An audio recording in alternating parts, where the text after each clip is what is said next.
ça tourne. Jacques, Sélection officielle, c'est ton quantième film. C'est le huitième long métrage en tant que tel. Alors après, ça dépend si on compte deux films de télévision que j'ai fait aussi, ça dépend si on compte les documentaires, j'en ai fait aussi trois ou quatre. Donc c'est le huitième long métrage officiel, voilà. Mais ils sont assez espacés quand même, parce que tu as commencé il y a quoi, il y a une vingtaine d'années. Oui, il y a plus que ça. Il y a plus que Il y a ça. plus que ça. J'ai eu un trou entre 85 et 2006 parce que j'avais un agent enfin Elisabeth Tanner pour ne pas la nommer, qui voulait que je fasse de la télévision. Et donc on a essayé de monter des projets de télévision qui ne se sont pas montés. Et j'ai perdu un temps considérable dans cette aventure. Alors, mais heureusement, j'ai toujours tourné des choses. C'est-à-dire que un peu, tu sais, comme Godard disait, est-ce qu'on ferait confiance à un chirurgien qui n'opérerait qu'une fois tous les 5 ans?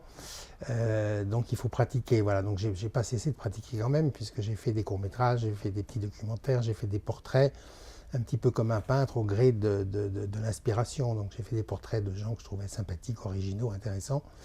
Voilà, j'ai fait un documentaire sur les métiers du cinéma aussi, dans lequel il y a Claude Lelouch qui joue le rôle du réalisateur. Voilà, enfin, j'ai pas arrêté de tourner en fait, mais en tant que long métrage stricto sensu, le dernier c'était Sans fond l'amour en 85, et après j'ai repris L'orphelinat avec en plus un bras en moins qui s'est tourné en 2009. Voilà, c'est ça. Et alors là, tu changes un peu de registre, parce que le film est carrément burlesque, là. Donc c'est une vraie comédie. Voilà. C'est une vraie comédie. La productrice que j'avais à l'époque d'Ave Maria et de Sans fond l'amour me disait: Jacques, tu devrais faire de la comédie, tu as le sens de l'humour, etc. C'est vrai qu'il y avait un petit peu d'humour dans tous les films que je faisais, que ce soit Rebelote ou même Ave Maria. Mais elle m'encourageait à faire de la comédie, ce à quoi je résistais un petit peu, parce que pour moi, comédie, c'était souvent synonyme de choses, enfin en France en tout cas, un peu facile. Et voilà, il se trouve que là, le sujet d'un festival s'y prêtait, puisque j'avais moi-même des tas de souvenirs assez cocasses dans ces différents festivals, grands ou petits. Et c'était donc l'occasion de faire une comédie à partir de tous ces gags objectifs, voilà, qui sont parfois un peu forcés, mais en fait à peine, quelque part, quand on connaît tout ça. Oui, mais moi là, je dirais, tu dis le mot comédie, moi je dirais plutôt burlesque. Burlesque, c'est-à-dire, dans ton film, il y a énormément d'absurde. Et ce qui est, pour moi, dans ma bouche, une qualité, hein, c'est, on rit de l'absurdité des situations. Ben, oui, mais c'est des situations, disons, un petit peu exagérées, hein.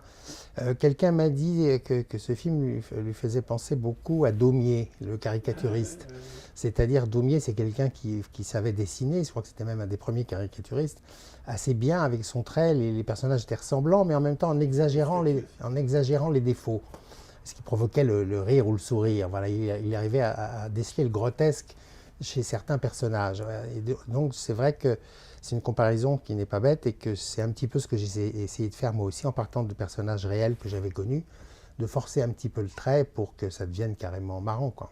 Mais je trouve, et c'est dans ma bouche c'est un compliment, qu'il y a un aspect moulé dans cette histoire. C'est-à-dire, c'est une cinématographie qui est assez simple, hein, et qui joue sur l'évidence. Et les situations sont tellement claires, tellement évidentes, qu'elles en deviennent cocasses et donc extrêmement drôles. Oui, c'est comment dire. Après, chacun voit un peu des comparaisons, il voudra, mais disons que Moulet, oui, j'aime bien le cinéma de Moulet qui est marrant, mais Moulet fait des plans séquences, c'est-à-dire qu'il n'hésite pas à faire durer un peu une situation. Voilà, bon là c'est un film de montage, c'est-à-dire qu'il y a du rythme, les séquences sont assez rythmées, on passe d'un plan à l'autre, tout ça est un peu bouleversé, et c'est plus, comment dire, speed qu'un film de Moulet. Oui, alors ça, je comprends, je suis d'accord avec toi. Mais si tu veux, ce qui moi m'a frappé, c'est que l'épaisseur du trait, voilà, comme chez Boulet, c'est-à-dire qu'on est à la limite de la caricature, tu parlais de Daumier, et en fait, les personnages sont très vrais, hein, ils sont simplement un peu exagérés. Et une comédie, en général, c'est un scénario qui est très sophistiqué, ce qui n'est pas le cas de ton film. n'y voit pas un affront personnel. Le film est très linéaire, les situations sont non pas prévisibles, mais sont évidentes, et qu'effectivement on les reconnaît à chaque fois. Oui, oui, oui. C'est aussi un film qui parle de cinéma, pas forcément parce que c'est l'histoire d'un festival. Mais disons que c'est aussi un film qui montre le passage d'une époque à une autre. C'est-à-dire le passage du 35 mm, qui n'est pas très ancienne encore, pour nous en tout cas, au numérique, qui maintenant est le monde obligé du cinéma.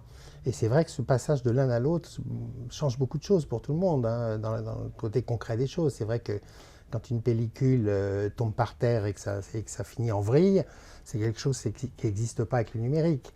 Les projectionnistes qui collectionnaient par fétichisme certains bouts de films érotiques en général, mais pour garder quelques images comme ça de telle ou telle actrice, c'était faisable en 35 mm, ça ne l'est plus avec le numérique. Donc là, le film s'appesantit un petit peu de manière nostalgique par certains côtés, et puis cocasse et humoristique par d'autres, sur ces deux mondes qui s'entrechoquent à l'occasion de ce festival-là. Il y a aussi un aspect, moi, que j'aime beaucoup et qui m'amuse beaucoup, c'est le côté bricolo. Alors, il faut que tu me racontes un peu comment c'est monté ce film et surtout comment il s'est tourné. Alors ça a été toute une aventure parce que la première idée de ce film et le premier scénario, je l'ai écrit donc il y a 10 ans, en 2007, et ça a pris 10 ans pour que ça se fasse. Alors pas 10 ans non-stop, mais le temps de déposer des dossiers, d'avoir des refus, d'essayer une région, puis d'en essayer une autre. On a essayé 6 régions différentes pour faire le film. À chaque fois, je voulais plutôt le genre du Nil, un petit peu. Bon, alors le temps que ces différentes régions disent non, ça a pris beaucoup de temps. Ensuite, trouver de l'argent, parce que ce film s'est fait essentiellement avec de l'argent privé, de financiers qui ont bien voulu investir dans le film. Ça prend aussi pas mal de temps, réunir les acteurs. Pour des raisons de budget, on a tourné en 4 fois. Donc le film s'est tourné en 24 jours, mais sur une période d'un an. Donc ça aussi, ça prend du temps. Voilà, donc c'est un film qui normalement ne devrait pas exister. Voilà, tout producteur censé cartésien n'aurait pas fait le film. Donc c'est uniquement parce que je l'ai produit moi-même que ce film a pu exister à force de volonté personnelle, de côté un petit peu à l'arrache, que le film s'est fait. Sinon, il y avait aucune dans la logique, en principe, il ne devrait pas exister ce film. Mais je crois que ce côté à l'arrache est, à mon avis, sensible dans le filmage, ce que tu nous fais voir, la façon dont tu traites les décors, par exemple. C'est-à-dire qu'on est chaque fois dans l'emblème de l'île Pacifique. Tout de suite, il y a les palmiers, tout de suite, il y a des choses comme ça.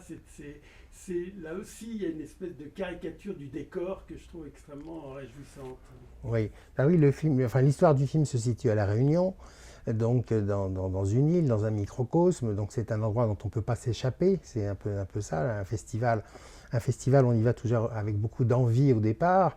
Et puis une fois qu'on y est, des fois c'est pas aussi drôle que ça.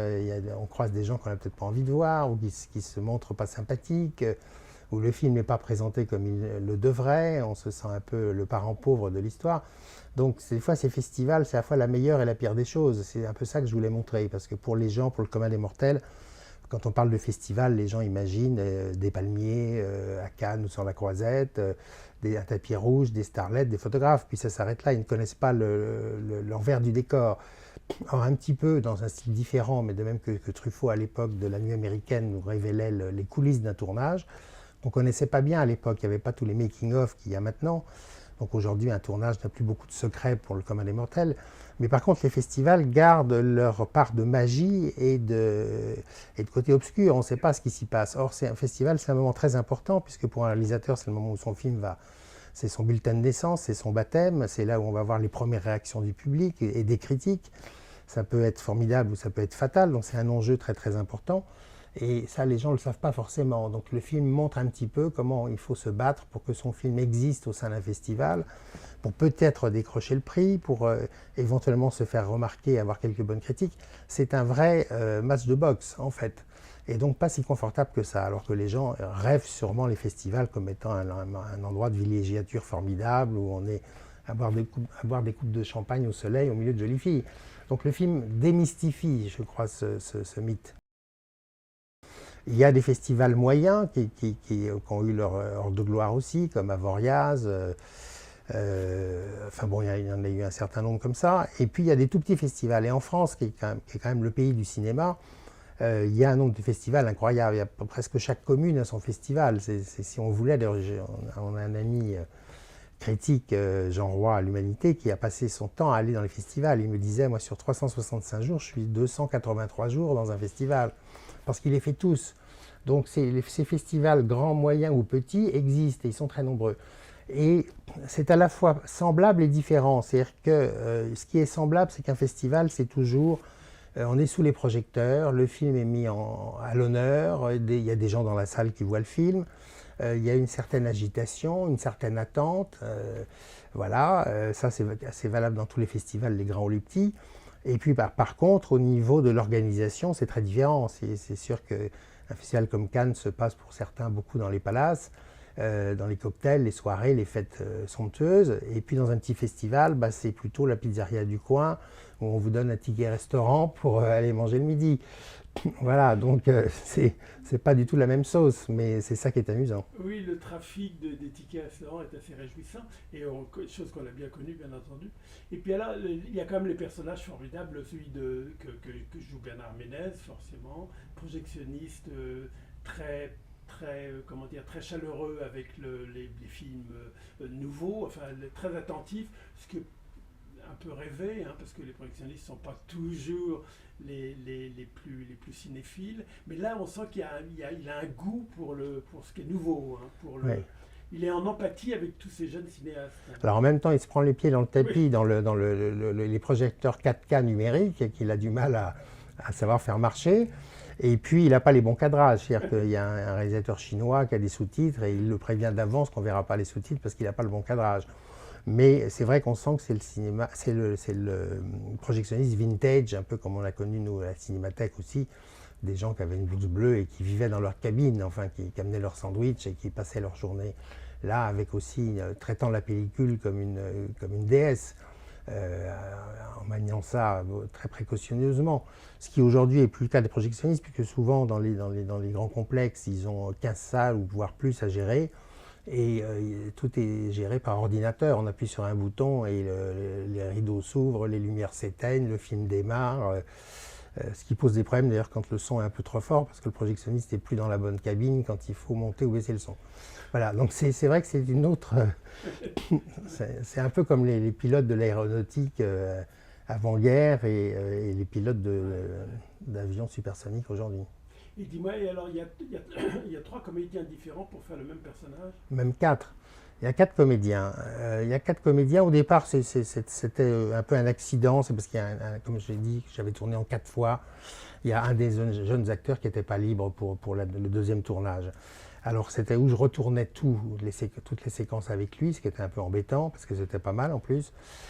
Ou alors, du coup, je me suis dit, comme j'ai fait ce film en totale liberté, j'ai pensé à Buñuel, qui, dans Cet obscur objet du désir, avait pris Carole Bouquet et Angelina Molina pour le même rôle, et donc l'actrice le rôle changeait d'actrice d'un plan à l'autre, d'une séquence à l'autre, et j'ai trouvé ça sympathique et ça permettait une certaine distanciation, mais en même temps ça permet de nourrir le personnage de 4 sensibilités différentes, parce que sur les 4 acteurs, il y en a un qui est un peu rentre-dedans, il y en a un qui est un peu séducteur, il y en a un qui est très timide. Voilà, donc chacun des comédiens amène finalement sa sensibilité au rôle. Et ce qui est très bien, parce que cette histoire que je raconte n'est pas l'histoire d'un seul réalisateur qui serait celui-là, mais qui est l'histoire de tous les réalisateurs qui ont pu passer par cette case premier film, premier festival, etc. Donc je crois que ça donne un côté un peu universel, et on s'attache non pas au visage d'un seul protagoniste, mais à ce personnage qui est ce jeune réalisateur lancé comme ça, à brûle-pourpoint, dans cette aventure qu'il va découvrir avec des hauts et des bas. Mais là, chez Buñuel, c'était totalement aléatoire. Il n'y avait pas la maman et la putain, ça changeait. Le même personnage pouvait être tout d'un coup très, très sensuel, et puis tout d'un coup devenir très froide, etc., etc. toi, tu dis que chacun des acteurs, tu as laissé la liberté à chacun des acteurs d'apporter une couleur différente à ton jeune réalisateur. Oui, bah, d'ailleurs, chez Buñuel, quand il dit que parfois elle était très froide, c'est parce que c'était Carole Bouquet, donc c'était quasiment le premier film. Donc Carole Bouquet avait cette plastique très très froide de mannequin au début, à l'époque.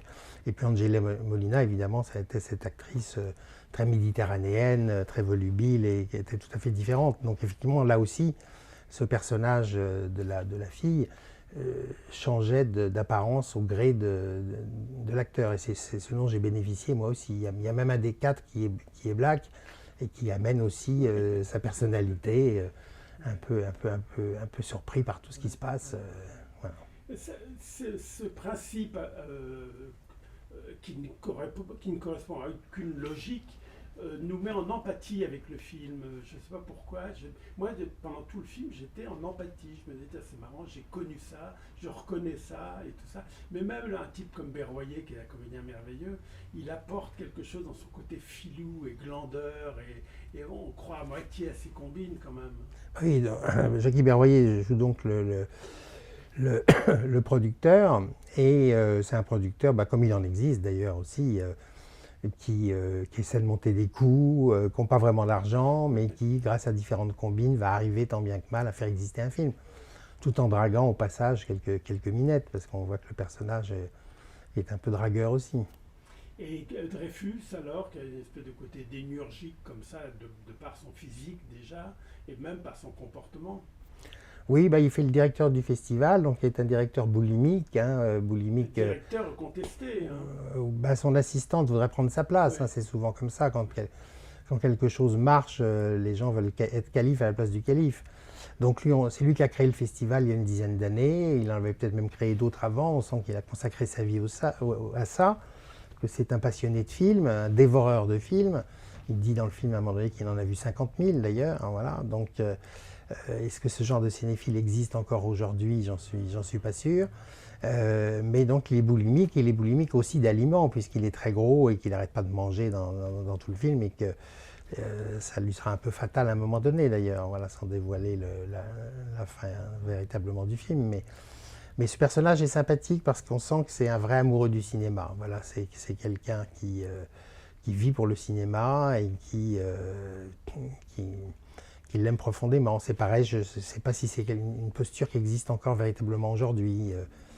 Oui, à côté Jacques Robert un peu. Voilà, on est moins dévoreur de films aujourd'hui qu'on a pu l'être à une époque. Ouais.